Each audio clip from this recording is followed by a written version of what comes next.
warahmatullahi wabarakatuh. For the next lab, kita akan saya akan show balik yang seperti yang kita dah belajar dalam teori. So this is a point load test, okay? Point load test ataupun dia punya singkatan dia adalah PLT. Apa function point load test? Okay, point load test adalah untuk mencari strength of rock. Kita mencari strength dalam kilo Pascal. Jadi bila kita dah dapat direct, kita dah dapat sampel, kita ambil sampel fit test dia, sama ada kita bawa PLT ni ke site ataupun kita bawa balik sampel kepada lab kita, dua-dua boleh. So apa dapatan yang kita dapat daripada lab ini adalah strength of rock tu sendiri ataupun sampel of batu. So kita ambil sampel tu, kita letak, kita cari dia punya reading by this radius. So this is a very direct lab lah orang kata, di mana kita letak sampel and then kita pauskan dia, kita terus dapat bacaan. Jadi untuk fungsi point load test ini, dia menggunakan unit kilopascal untuk dapatkan strength, dan data ini juga diperlukan dalam karakteristik of rock tu lah. Okay, next kita akan buat apa yang perlu ada dalam lab point load test. So sekarang kita akan masuk kepada prosedur dalam mencari strength kepada sampel ni, sampel rock ni. So kita tahu strength adalah I, simbol dia I sama dengan P adalah dia punya load D square. D itu adalah ukuran dimension of the sample. So apa yang perlu you ada dulu dalam kita punya lab, satu you kena fahamlah teori dia macam mana kita nak force. First, kita dah bagi sampel masukkan atas ni, you kena ingat baik-baik, dia adalah bila kita bagi force dekat dia, pada level mana, pada strength mana dia akan pecah. Bila dia pecah ataupun merekah daripada sampel asal ni, maksudnya dia sudah sampai tahap strength failure dia. So setakat itu sahaja dia mampu untuk adapt ataupun mengatasi strength tersebut. Okay, jadi sampel ni sebelum tu memang kita kena tahu dia punya ukuran, dimension dia. Jadi bentuk-bentuk sampel ni juga penting bila kita nak ambil sampel untuk buat point load test ni. Dia boleh jadi irregular, this one is irregular. Dia boleh jadi block, bongkar, dan dia juga boleh jadi core, bulat silinder. Itu kalau kita buat rock, kita pergi gerudi rock itu sendiri menggunakan core cutter ataupun menggunakan golok ataupun sampel yang kita dapat tu dalam bentuk silinder. Itu pun ada dia punya calculation dia, seperti yang saya terangkan dalam teori lah. Jadi untuk kes kita hari ini, kalau kita nak buat kita punya point load test strength ni, first you kena ada ni lah, data ni. Bila nak ada data ni, dalam data ni very simple. First yang you nak kena cari adalah you ambil ukuran kepada sampel yang kita nak uji tu. Okay, contoh untuk sampel ini irregular, dia sangat, macam mana nak tentukan L, macam mana nak tentukan W, macam mana nak tentukan dia punya depth. Okay, so apa yang kita nak pastikan, kita tahu L adalah panjang. Dari segi mana pun you ambil ukuran, you cari yang panjang sekali, itu adalah L. So this one contoh saya pilih, L saya yang mana? Macam mana saya nak letakkan? Okay, L saya rasa, bukan rasa, sesuai, dan dalam keadaan stabil yang kita nak, saya ambil di bahagian sini. Okay, so L untuk sampel yang pertama saya adalah lebih kurang 14 cm. Okay, mana pula nak tentukan W dan juga depth. Okay, kalau W dia mesti bersamaan dengan length itu. Jadi W kita adalah yang ini, width.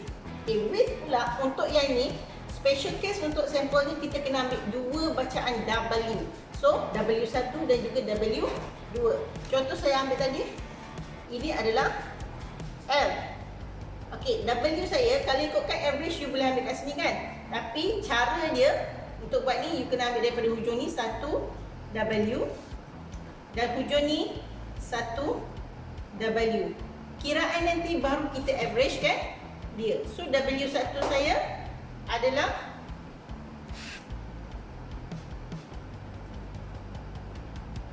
12.5 cm. saya punya W2 8.5. So perkiraan D dia ada calculate dia. Dia punya cara kita nak cari point di mana force yang betul-betul boleh duduk. Okey, untuk depth pula kita cari yang paling tinggi dia punya depth. So kalau shape macam ni, you cari depth yang paling tinggi. Jadi depth yang paling tinggi kalau saya ikut kedudukan saya, dia adalah di sini. Di sini. Okey, so ini adalah depth saya. Okey. Depth saya lebih kurang 8 cm. Dah dapat saya punya depth. Okey.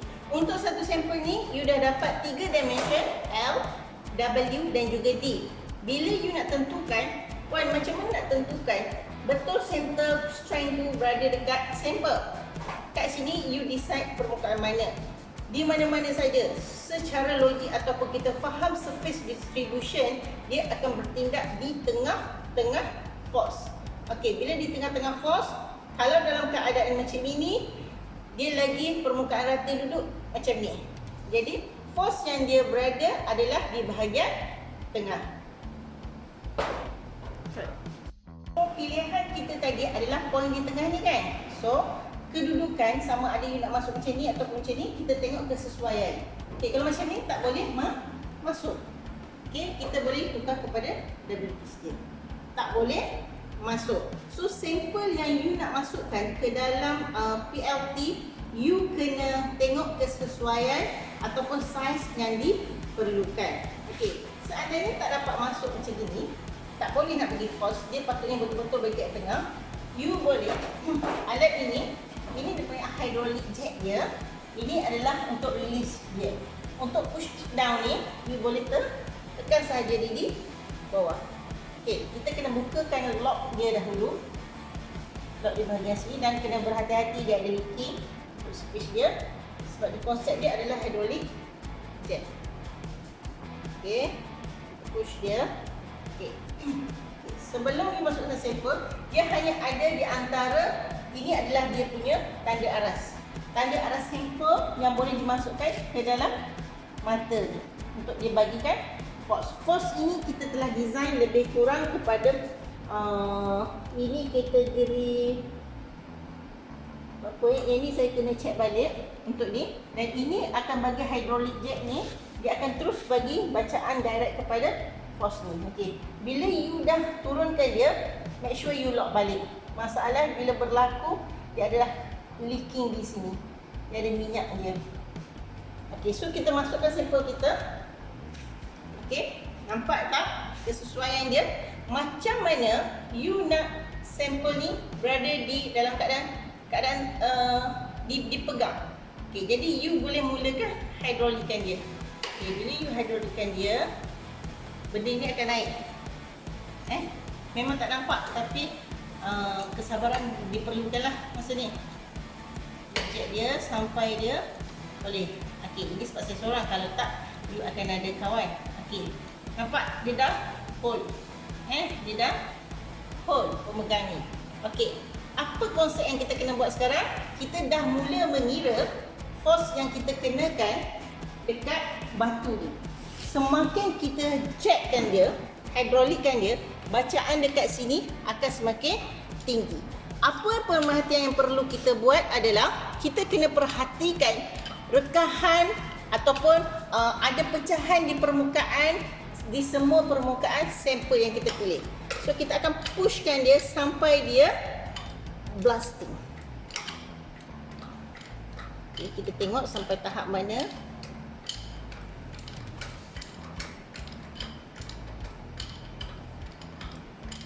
Safety kena jaga ya. Make sure you jauh daripada blasting sampel.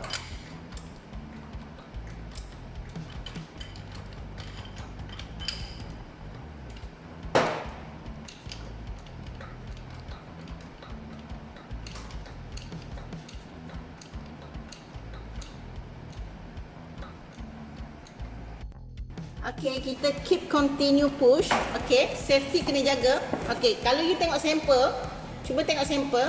Sampel ni dia dah makin memecah. Okay, kita bagi lagi. Kita push lagi. Berapa tahap dia push? Dan bacaan kat sini kita boleh nampak semakin kita push, dia akan blasting Selagi kita boleh pecahkan dia, kita boleh pecah sama ada kita nampak rekahan ataupun dia terbelah dua.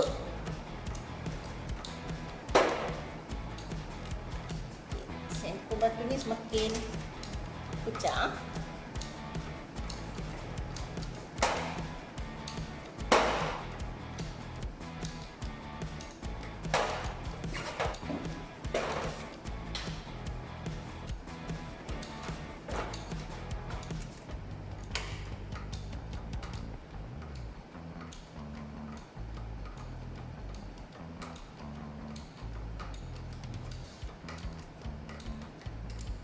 Sikit punya strand ni.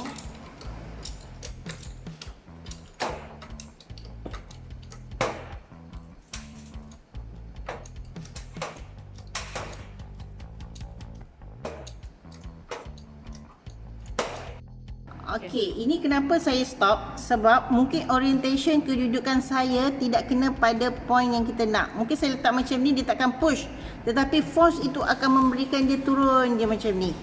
Okey? So saya nak ubah dia punya orientation, kedudukan dia akan jadi macam ni. Saya nak try macam gini.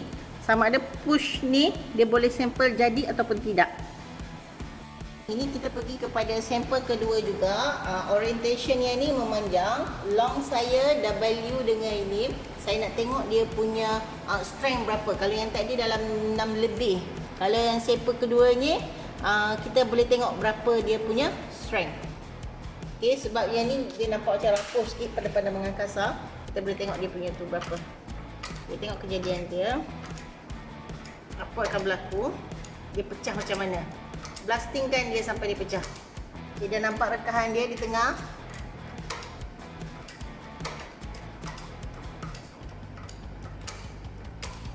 Okay, fail. Ini yang dinamakan fail. Sampel batu kedua fail pada 0.4 tadi. 4 ya. Okay, sampel seterusnya kita akan tengok dia punya strength berapalah. Tadi 0.4, 0.5, 0.4 dan ni kita tengok berapa. Saya cuba pushkan dia.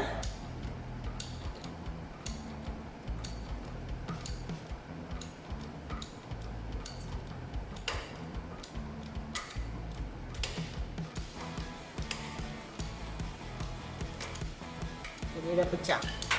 Dia dah pecah. Dia dah ke point ni.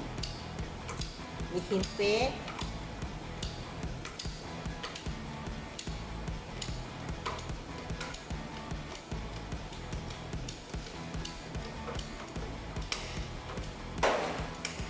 Ini dia takkan mereka lah. Dia dah point ke lebih ni.